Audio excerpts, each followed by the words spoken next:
ನಿಮ್ಹಾನ್ಸ್ಗೆ, ಬೆಂಗಳೂರಿನ ನಿಮ್ಹಾನ್ಸ್ ಆಸ್ಪತ್ರೆಗೆ ಬಹಳ ದಿನದ ಕನಸಾಗಿತ್ತದು, ನಾರ್ತ್ ಕ್ಯಾಂಪಸ್. ಯಾಕೆಂದ್ರೆ ಈಗಿರ್ತಕ್ಕಂಥ ನಿಮ್ಹಾನ್ಸ್ಗೆ ಆಲ್ರೆಡಿ ಬಹಳ ಒತ್ತಡ ಇದೆ, ಹಾಸಿಗೆ ಒತ್ತಡ ಇದೆ, ರೋಗಿಗಳು ಸಾಲು ಸಾಲು ಕ್ಯೂ ನಿಲ್ತಾ ಇದ್ದಾರೆ. ಇದರ ಹಿನ್ನೆಲೆಯಲ್ಲಿ ಇವತ್ತು ಭಾರತ ದೇಶದಲ್ಲಿ 5ನೇ ಅತಿ ದೊಡ್ಡ ಸಾವುಗಳಾಗೋದು ಇವತ್ತು ರಸ್ತೆ ಅಪಘಾತಗಳಲ್ಲಿ. ಅದರಿಂದ ಪಾಲಿಟ್ರಾಮಾ ಸೆಂಟರ್ ಅಂತ 500 ಕೋಟಿ ವೆಚ್ಚದಲ್ಲಿ 300 ಹಾಸಿಗೆ ಸಾಮರ್ಥ್ಯದ ಪಾಲಿಟ್ರಾಮಾ ಸೆಂಟರನ್ನು ನಿಮ್ಹಾನ್ಸ್ಗೆ ಮಂಜೂರು ಮಾಡಲಾಗಿದೆ. ಅದೇ ರೀತಿ 5,000 ಹೊರ ರೋಗಿಗಳಿಗೆ ಇವತ್ತು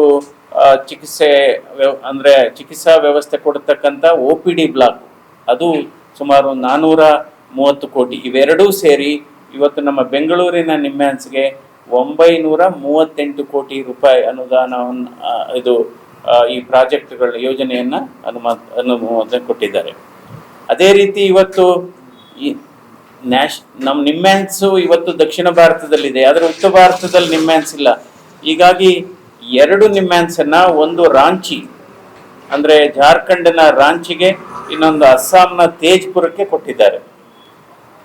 ಈ ರೀತಿ ಅಂದರೆ ಯಾವ ರೀತಿ ಇವತ್ತೇನಾಗಿದೆ, ನಮ್ಮ ಮಾನಸಿಕ ಆರೋಗ್ಯ ದೈಹಿಕ ಆರೋಗ್ಯಕ್ಕಿಂತ ಬಹಳ ಮುಖ್ಯ, ಅಥವಾ ಅಷ್ಟೇ ಮುಖ್ಯ.